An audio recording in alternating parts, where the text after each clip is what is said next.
Medofo pa iso lo kometo pe mejamento yote yo meda se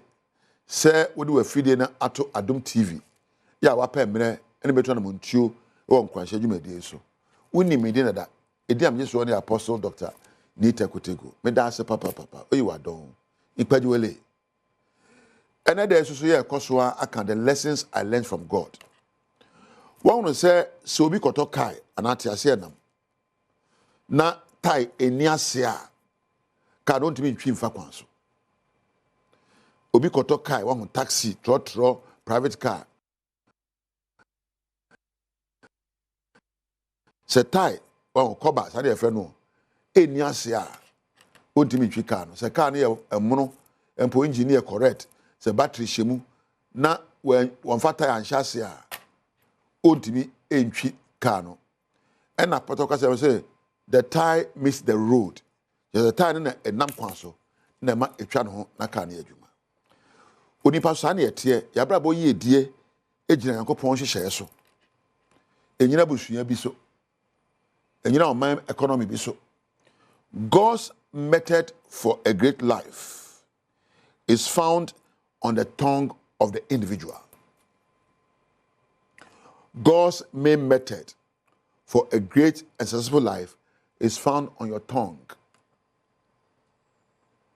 Onipa abrabo nyina so ejina otakrema so na anu na meta so dem beko na so for bi e kan say hey Matthew 18:18 I say unto you whatever you bind on earth shall be bound in heaven, whatever you loose on earth shall be loosed in heaven. Say hey asemomodu ade bia mechechi na asase so ano bechechi wo soro mo sane wa asase so e be sane wo soro. Matthew 18:18 fa ya otim obekasa ma hwenie kasa bia be kana asase so ano ejitum wo soro onipa oni ye bia free supernatural na be natural the kasa bia be kana asase so ano se nchechire be chechire wo soro ama wo e da brew e package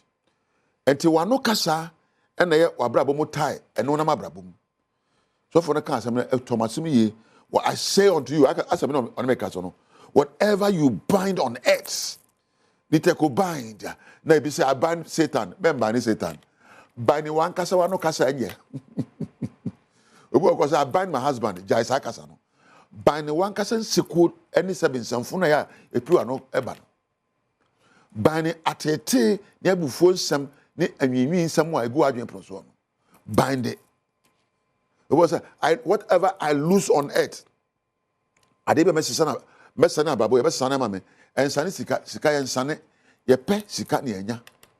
Lose good talk, lose positive thinking, lose love, lose truth. Sane nokure, sane pepe yo, sane odomu na mo abrabo hu ban. And the Bible no kasa de be chira asase so ye obi ade na o chechire.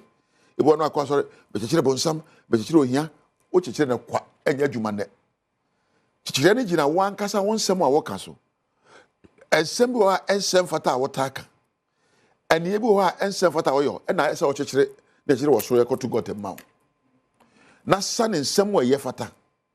na nya be san asase wa no me mpa bo no se be san wo soro